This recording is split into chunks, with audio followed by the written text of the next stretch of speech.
Hello, welcome to Charter Local Edition Northwest. I'm Dana Cowley, and my guest today is Tim Arntzen. He's the Executive Director of the Port of Kennewick. And Tim, thanks so much for joining us. My pleasure. You have a very interesting urban renewal project that's going on in downtown Kennewick by Clover Island. And could you tell us what you've got going so far? Certainly, yes. It's along Columbia Drive, and the portion that the Port is actively working on is from Washington Street over to the Cable Bridge and then north of Columbia Drive. So how large is that area, please?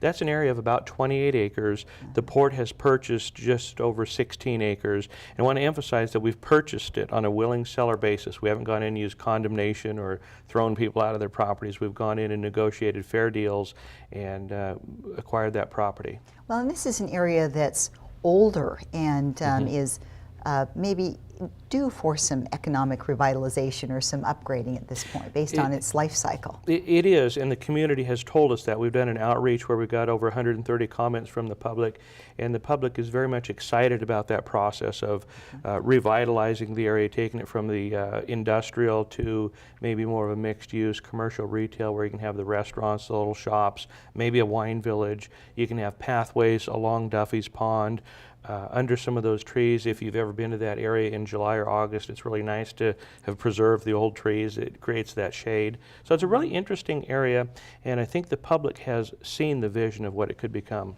And it's right there on the water, so you have a lot of scenic beauty there too. Yes. And so you've got about $6 million into it, Right. and then what's the next phase? What we're doing now is some planning, and we're about halfway through the planning. It's been another process with outreach to the community, get ideas from the public, and then what we're doing now is we've got some maps, some big boards out on what it's going to look like.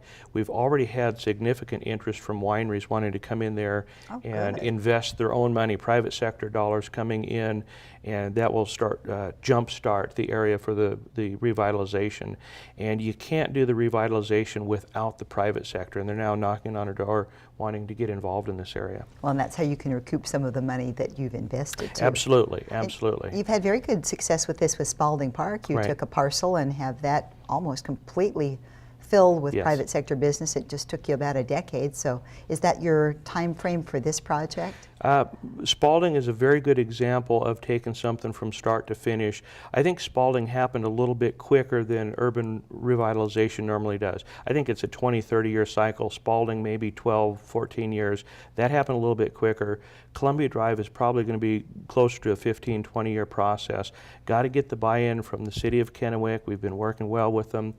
Then you got to get the buy-in from the private sector. It's that three-legged stool: port, city, and private sector. Very nice.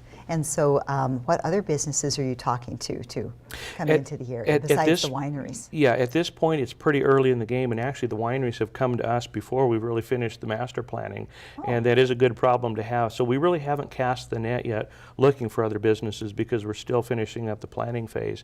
But the wine industry has already got us on the radar screen, and they're approaching us, and I think that within 5 years we'll probably have 3 to 5 wineries there, and then we'll have the tasting rooms and the amenities and things like that that the public wants. Well, it is such a nice location. It is. It's beautiful there, and it's also kind of the middle ground between Clover Island and the historic downtown. And as you build out Columbia Drive, it's going to be the glue that holds those areas together. And it's going to be a very unique place in the community that people, locals will drive to, and visitors when they come in will go to that area. So that's the objective for the Columbia Drive area. Well, look forward to seeing it evolve. And Tim, thank you so much. We really appreciate you coming and being our guest on the set. Thank you. Tim Arntzen, he is the Executive Director for the Port of Kennewick. I'm Dana Cowley, and you're watching Charter Local Edition Northwest.